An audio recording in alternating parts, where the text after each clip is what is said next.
A few minutes ago, Rusty Sneiderman's brother and the district attorney spoke to reporters. Channel 2's Jody Fleischer continues our live Team 2 coverage from the DeKalb County Courthouse. Jody.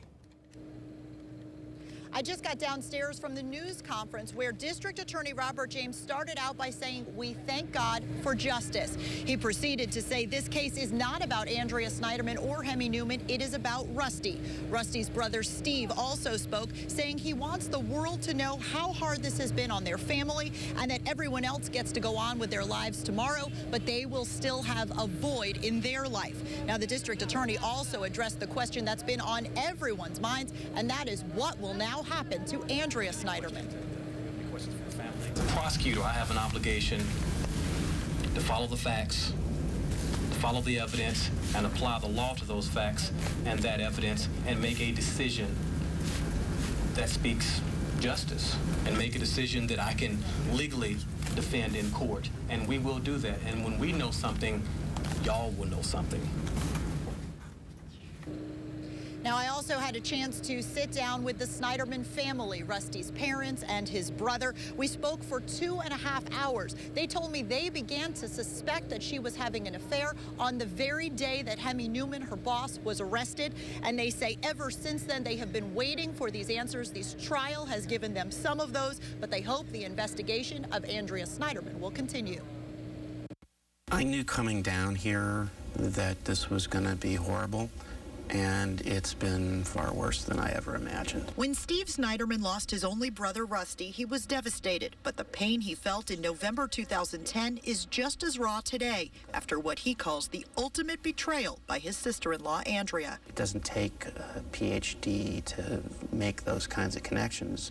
You know, your boss killed your husband. The next question is, are you involved? Are you having an affair? And she was incensed. I'm outraged that we would even suggest such a thing. And now, more than a year after Hemi Newman's arrest, his murder trial offered those answers. Jurors saw Andrea Sneiderman just as incensed and outraged on the witness stand. Why were you protecting the defendant? I was not. Why didn't you mention his name? Have you seen what's happened to my life? I thought they got her at her worst, but I've seen that temper before. Don and Marilyn Sneiderman watched their daughter-in-law with anger and a little bit of surprise. She was combative, belligerent. I would have thought she would have been more cooperative, trying to convict the guy who supposedly killed her husband. And she didn't do that. She was defensive all the time. Andrea Sneiderman continued to deny the affair with her boss, Hemi Newman, despite witness after witness to the contrary. Even now, it's hard to admit publicly. You felt like she was lying. And the testimony that she called her father-in-law and 3 friends to say Rusty had been shot before she was supposed to have known that information could only mean one thing. She's involved. How do you know that?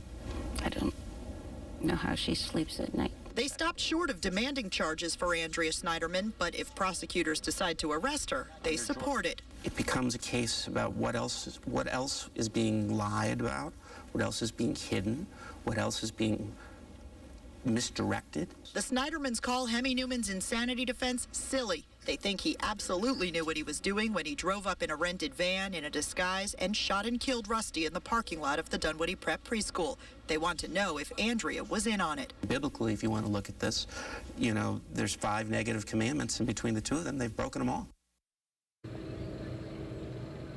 And within the last 15 minutes, we got a statement from Andrea Sneiderman's attorney. They say on her behalf that she is grateful and relieved by the verdict and the sentence. She believes justice has been served, but nothing will bring Rusty back. And she says she will not be making any public appearances because this has been such a difficult time. Reporting live at the DeKalb County Courthouse, Jody Fleischer, Channel 2 Action News.